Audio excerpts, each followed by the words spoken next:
I'm very happy. Bjarte is a pioneer in the beyond budgeting movement and with a long international career in both in finance and in HR. Bjarte is also the chairman of the Beyond Budgeting Roundtable, which is now alive for, I'd say, 25 years. And he's also a popular international business speaker and a beyond budgeting coach. Bjarte is also a winner of Harvard Business Review Management Innovation Award and has helped numerous companies globally on their beyond budgeting journeys. The number is of well-known organizations and it's increasing over time. We'll probably see a few names afterwards. And he's also leading the implementation of beyond budgeting at Statoil. It's now Equinor. It's Scandinavia's largest company. And you serve there, I think, as a senior advisor for the performance framework. And prior, Bjarte has held similar position in an initiative in Borealis in the mid-90s. And this company, Borealis, is also inspired or has inspired the beyond budgeting model. So now, welcome with me, Bjarte, with a first impulse to beyond budgeting, 15 minutes impulse, then 10 minutes Q&A. And we have some more time after the 8:55 a.m. time box. Bjarte, the screen is yours. Thank you, Michael, and good morning, everybody. Beyond budgeting in 15 minutes, that's a challenge. I'll do my best. First of all, beyond budgeting is a somewhat misleading name because it is about so much more than budgets. It is really about challenging the two main assumptions behind traditional management, which includes budgeting. And those assumptions are, number one, that you can't trust people. Number two, that the future is predictable and plannable. And as you will know, none of these are true, and that is what we are challenging and addressing in Beyond Budgeting. And I thought I will use one slide in my presentation, and that is the Beyond Budgeting principles, which basically is the model in itself. Can somebody confirm that you can see my slides? Yes. Very good. So first of all, that tagline is important: performance the right way. Beyond budgeting changes how we define performance, how we deliver performance, how we evaluate performance, and how we reward performance. And also, it also changes the pace and the rhythm of how we do all of this. As you can see, we are addressing both leadership principles and management processes. And if you look at what is said on the left-hand side around leadership principles, like, for instance, purpose, values, transparency, autonomy, it is not that unique. You will find a number of other movements and communities out there saying similar great things and important things about people and leadership. But very often, these models and these communities have not reflected very much about what kind of management processes are needed to activate these good leadership intentions. And that is key in Beyond Budgeting, this dual balanced focus on what we preach and what we practice. So coherence here between the two is very important. And a classical example of the opposite is the following. It doesn't help that we on the left-hand side, principle 4, talk, or if that executives talk loud and warm about how fantastic employees we have on board, and we would be nothing without you, and we trust you so much. But not that much. Of course, we need detailed travel budgets. Are you crazy?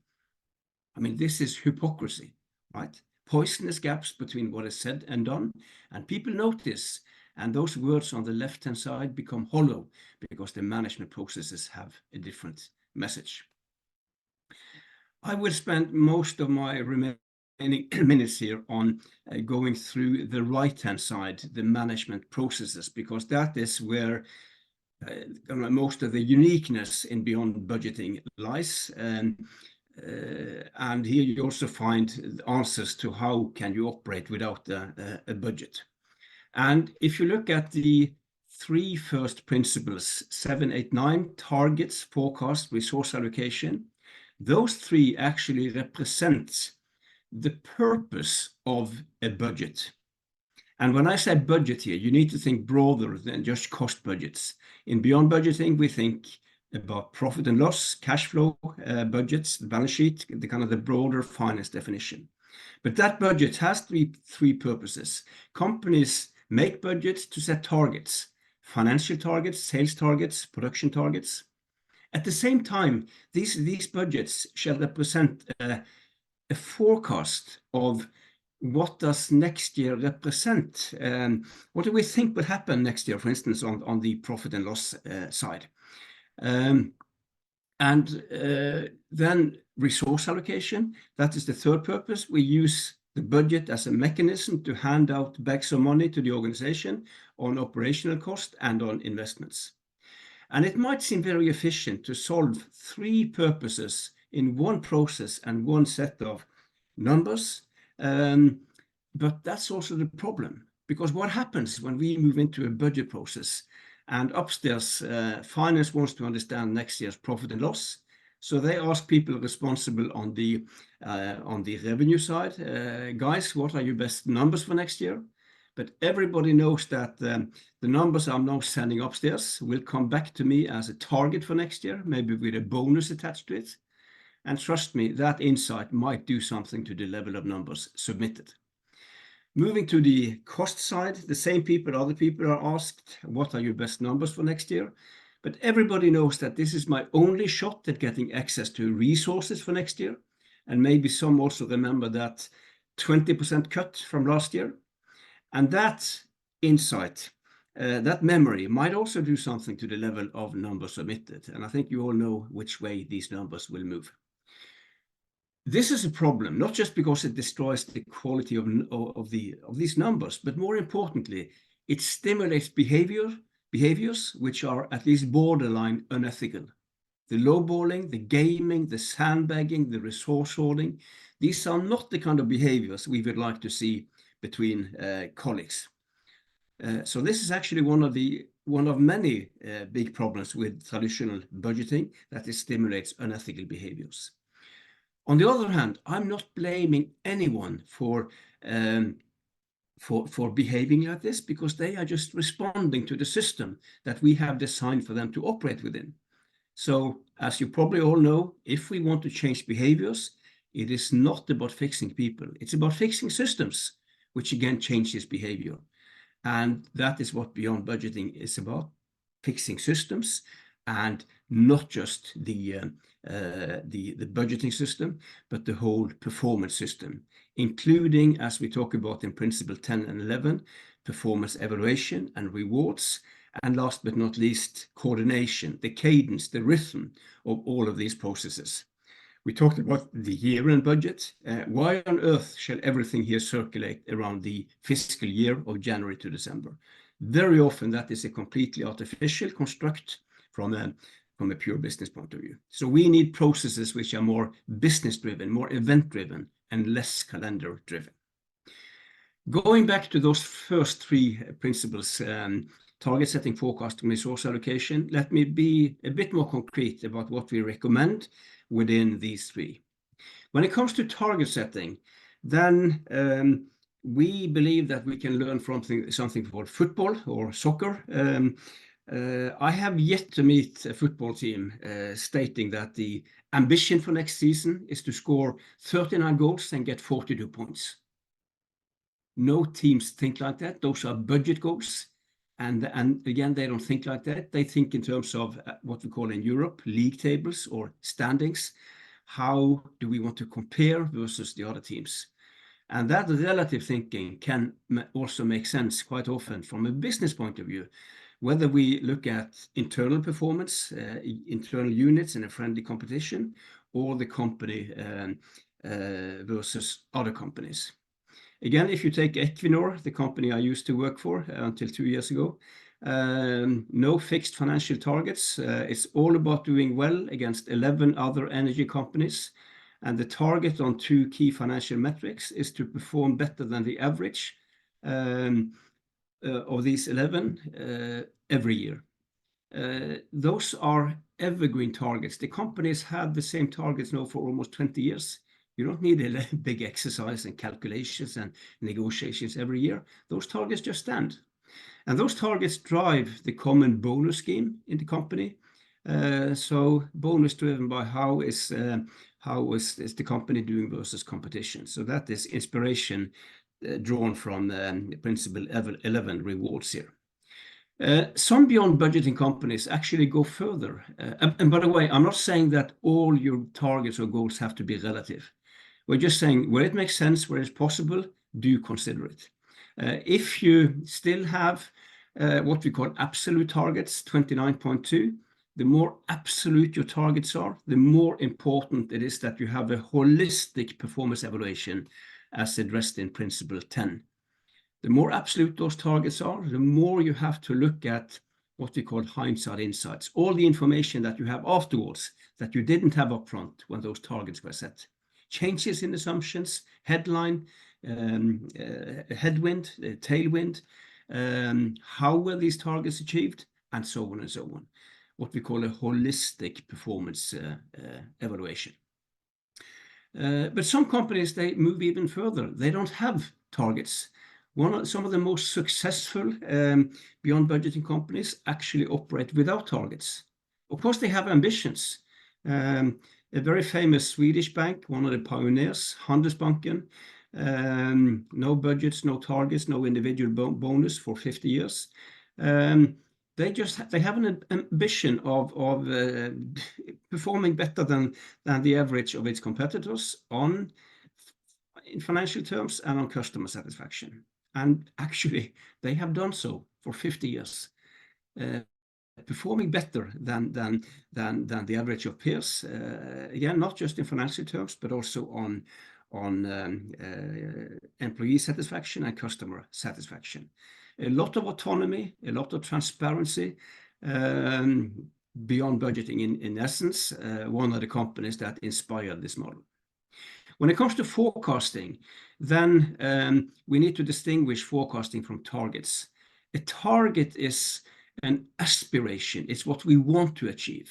A forecast is an expectation. It's what we think will happen, whether we like what we see or not. Brutally honest, the expected outcome. So it's very important to get that gaming out of the forecasting so that numbers can be trusted.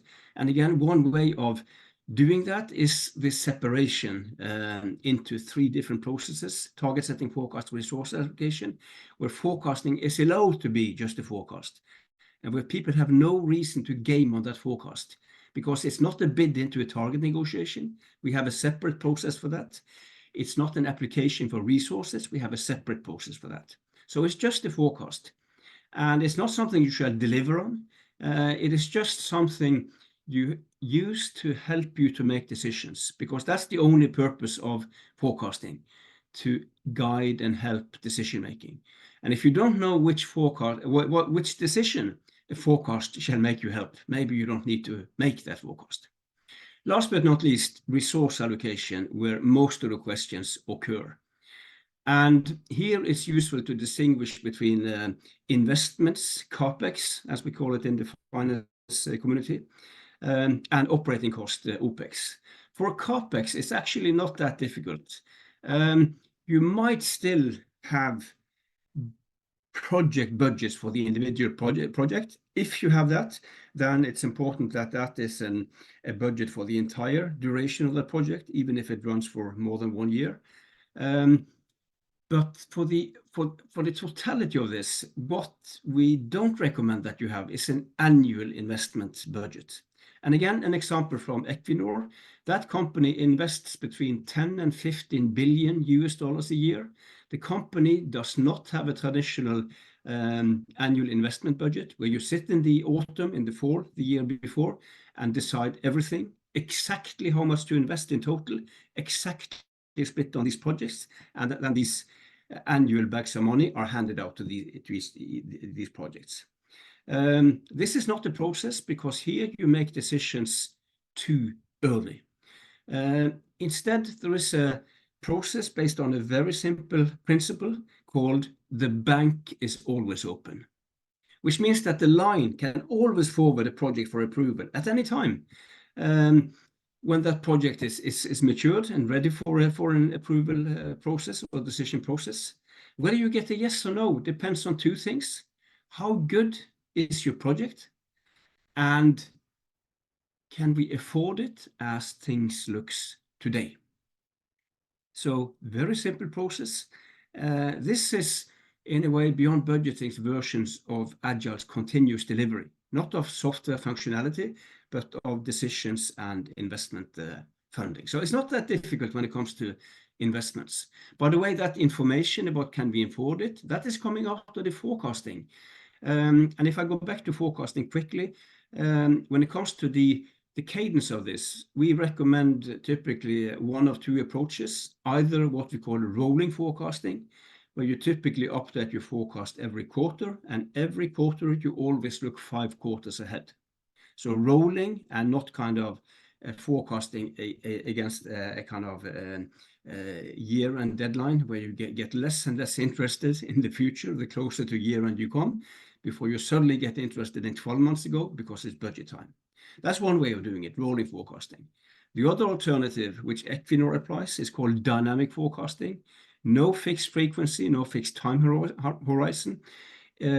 Business units simply update their forecast when stuff happens in their own business reality that they think justify a forecast update. That information goes into a common database. There's a global SAP enterprise solution. So corporate can at any time tap into the latest version of those forecast updates when corporate shall make a big decision about a major project or an acquisition or whatever. But again, back to resource allocation. I talked about the investments, CapEx. What about operating costs? A little bit more challenging, but we have solutions here as well. We have a menu of recommendations, and let me quickly share that menu with you. The first alternative is what we call a burn rate guiding. So there's no detailed budget, but there is an overall number in the range of 1 million, 10, within that, full autonomy to do the right thing. If it is difficult to know what that overall guiding should be, we can move from thinking in absolute terms or absolute numbers into thinking in relative terms. And here relative means something slightly different than comparing with others. It means connecting input and output. So unit production cost, right? There's a constraint on unit production cost, but you can spend more if you produce more and vice versa. So more self-regulating. We can make it even more self-regulating. We can say there's no X dollar per unit as a constraint, but your dollars per unit should be competitive versus peers internally, externally. So even more self-regulating. And then there is another alternative. If you have internal profit centers that fully control their own revenue side, cost side, if these units have a tough bottom line target, then I mean, it's not a problem if these guys spend more, if that brings even more earnings, right? Because then we talk about good cost. Good cost is not a problem because good cost create value. As long as we can afford it, we want as much good cost as possible. It's the bad cost we want to get rid of, right? Thank you very much. We are actually at the end of the first time box of 15 minutes. Sorry to interrupt you. I'm just wondering if you should go to some of the questions, if that's okay. That's okay. I was basically get through most of what I wanted to say. So excellent. Yeah, well, we have a bit more time on afterwards. So what we can do now is you can, so we have another, say, 10 minutes now. So if you want to put your questions into the chat, we can actually then refer to those questions. And I think Rhino and Simone, they are sort of managing the chat for the moment. From my point of view, what I really heard is that no bonuses is the new way to go for most of the companies. Probably a very freaky thing to do because you need bonuses, and also having no targets. So what are the companies that have introduced, that implemented that are using that successfully? Well, first of all, we are not saying that you shouldn't have targets and that you shouldn't have bonuses. We have recommendations here, but you know, beyond budgeting can be anything from an improvement of your finance processes to an organizational transformation, radical organizational transformation, and anything in between. So what you were kind of citing, if you really want to go radical here, then consider kicking out not just your targets, but also your individual bonus. But we are not saying that individual bonus is a showstopper, because in some companies, it is very hard to at least get rid of it as one of the first steps. If you have an individual bonus, you at least must have this holistic performance evaluation, where that bonus is not just about kind of comparing actual versus budget and then bonus payout. You have to have this holistic evaluation, right? With tailwind, headwind, changes in assumptions, and also in Equinor, how you achieve your targets valued against the company values actually count 50% in that evaluation. So you can't walk over dead bodies to hit to get your bonus. But our ideal recommendation is no individual bonus, but instead having common bonus schemes driven, for instance, by how the company is doing versus competition. Understood. Okay, thank you very much. So now we have a few questions here. We have a few questions. First of all, Bjarte, if you could please stop sharing your screen. Okay, I thought I would use the. Okay, then that's obviously fine. I thought because if I can refer back to this, it could be useful to refer back to these principles when I'm responding here. So if that's okay. Sure, it is. If you want to use it, sure. So we have a first question from Marcus, who asks, how do you suppose to synchronize dynamic forecasting between business units? Well, the way we do it is that if business, and I know I'm referring back to Equinor, if a business unit is making a change in the forecast that they know will have an impact on other neighboring units, I mean, they inform these units so that you get that synchronization as a kind of a vertical activity happening between units instead of everything being kind of coordinated by corporate. So that has not turned out to be a big issue. But what you have to let go is the accounting mindset around forecasting, that all the numbers have to add up exactly to the same kind of thing always. I mean, you have to kind of be relaxed about not everything being completely accurate and precise and so on, and live with some ambiguity around kind of that the numbers are precise. Thank you. Then we have two questions that might be linked. I'll just ask them both. So Christina asks, what is for you the most important step? I understand it to be the first step to transfer a traditional budget planning organization to a beyond budgeting organization. And then we have Thomas, who asks, is it possible to implement beyond budgeting on an organizational level below the company? So I suppose on a team level or on a unit level. Yeah. Well, go to the first question now. What we always recommend is to build a strong and commonly understood case for change, so that the organization have this common understanding of why are we doing this, what kind of problems are we trying to solve, and what do we need, what do we want to move towards. And that case for change might differ in between organizations because their issues and problems might be different, but that has to be crystal clear. And some of the mistakes we have seen are about that case for change being too weak and not commonly understood in the organization. The better job you do here, the easier everything is afterwards when you're into design and you have to make choices, because then you can refer back to your case for change and your problem list. And then beyond that, we always recommend to start with this separation of the budget purposes. So separate the process into targets, forecast, resource allocation, and then having done that, start to improve each of these processes based on the guidance we are giving in beyond budgeting. When it comes to units within an organization doing this, that's a question we often get, and one of our implementation principles is up with the umbrella.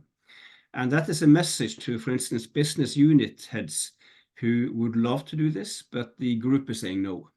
And our message is that your autonomy, your freedom to do something is often bigger than what you think. So if you like this, every time stupid stuff is coming from above, don't let it pass through into your own organization as it used to do, but up with the umbrella. Try to kind of fend off and try to feed the group from your business unit level with the minimum of the information they need. While at the same time, when you turn around as a business unit head into your organization, you try to practice as much as possible of this. It's not ideal, but it is that kind of the room to move and do something is often much bigger than what we think. And sometimes we've seen that this is noted because these business units tend to perform better, and others and even groups, group management becomes interested, and it becomes the start of a group bigger transformation. So don't give up if the group is saying no. There's still quite a room to move in and do something.